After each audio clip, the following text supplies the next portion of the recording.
Across the vast wilderness of Earth, an ancient rivalry unfolds. A lone, muscular giant roams the wild, fearless and unchallenged. But lurking in the shadows, a pack of shadowy hunters prepares to strike. This is not a fairy tale. This is bear versus wolves, a deadly encounter shaped by strength, weakness, and the will to survive. Welcome to NAAKSO, where nature reveals its fiercest truths. Today, we dive into one of the wild's most thrilling rivalries, bear versus wolves. Strength versus strategy, power versus pack. Who truly dominates?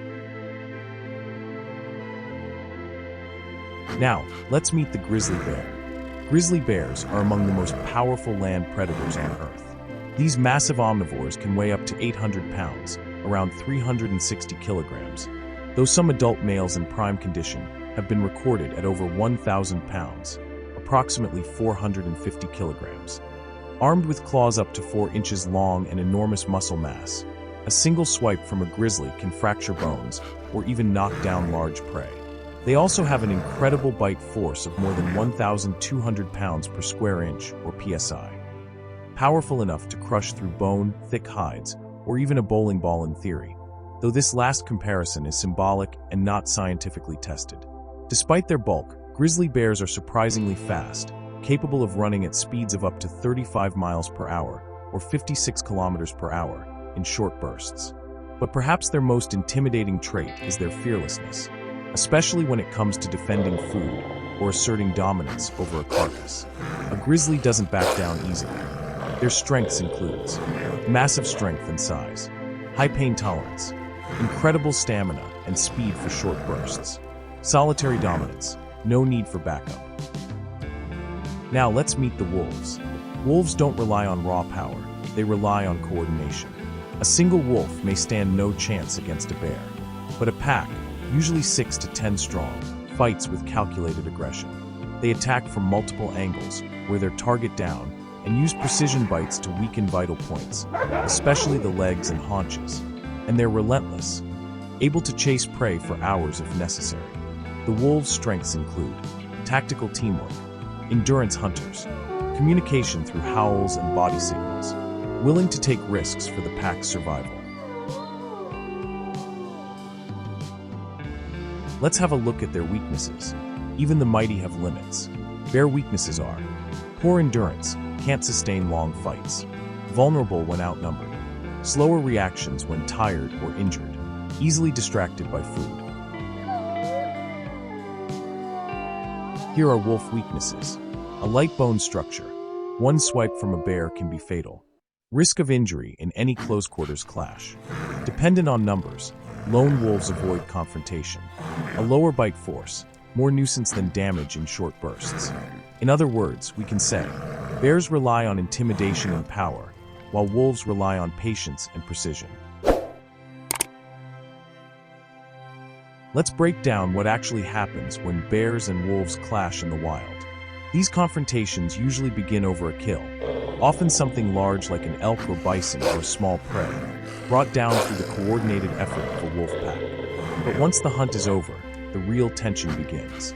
The scent of the carcass can travel for miles, drawing in unwanted attention, especially from a nearby grizzly bear. When a bear shows up, it doesn't come to negotiate. It relies on a strategy rooted in overwhelming presence and intimidation. The bear's goal is simple: take control of the kill without a fight, if possible.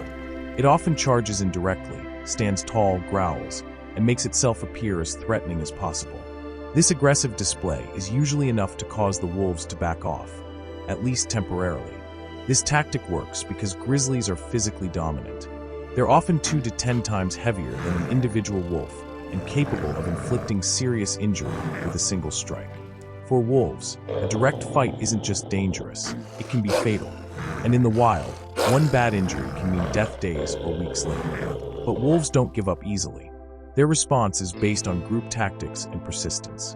Normally, they begin to circle the bear, testing its reactions. Their strategy often involves harassment, nipping at the bear's rear legs, darting in and out to create confusion and stress. If the bear retaliates, the wolves pull back, only to return again in waves. The goal isn't to injure the bear directly, but to wear it down mentally and physically over time. In most cases, the bear succeeds in claiming the carcass, either by scaring the wolves off completely or by holding its ground long enough that the wolves lose interest. But this is not always the outcome. In rarer cases, especially when the bear is older, wounded, or significantly outnumbered, the wolves may push their advantage. Through relentless pressure, they can force the bear to abandon the kill entirely. So who wins?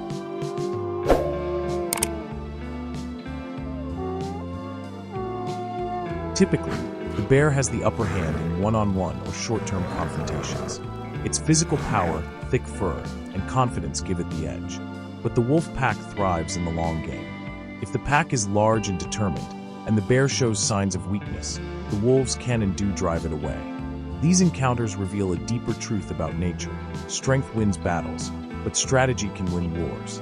Wildlife biologists in Yellowstone National Park, one of the best-studied ecosystems in North America, have closely observed and documented numerous encounters between grizzly bears and gray wolves, especially around carcass sites. The data is clear and consistent. Grizzly bears dominate most of these interactions. In approximately 80% of observed carcass disputes, the bear ends up in control of the food. This doesn't necessarily mean that bears fight off the wolves every time. In many cases, the mere presence of a bear is enough to make the wolves back away, even if only temporarily. The risk of injury, even during a non-lethal clash, is simply too high for wolves to gamble on every time. Interestingly, outright lethal encounters are rare. Wolves almost never kill healthy adult bears, and bears seldom kill wolves. Instead, both species tend to use displays of dominance, group tactics, and bluffing to shift the balance in their favor. And while many of these standoffs end with one side retreating, there are also occasions where both species appear to tolerate each other, at least briefly. In some rare cases, wolves and bears have been seen taking turns at a kill site, feeding in shifts, especially when the carcass is large enough to sustain both. One particularly fascinating behavior documented by researchers involves grizzly bears actively shadowing wolf packs. In Yellowstone, some bears have been seen following wolves from a distance, tracking them silently as they hunt. Once the wolves bring down prey, the bear moves in, not as a participant in the hunt, but as a strategic opportunist, using its size and dominance to claim the reward. This dynamic illustrates the complexity of interspecies relationships in the wild. It's not always a clear winner or loser, but rather a constantly shifting power balance between strength, patience, and calculated risk. Bear versus wolves is not just a fight. It's an expression of ecological balance. Both predators help manage prey populations, clean up the ecosystem, and shape the behavior of other species. They're not just rivals, they're co-creators of the wilderness. In nature, there are no winners, only those who adapt. So, which side are you on, the bear or the wolves? Let us know in the comments. Don't forget to subscribe and explore more wildlife truths with us. Thanks for watching. See you in the next video.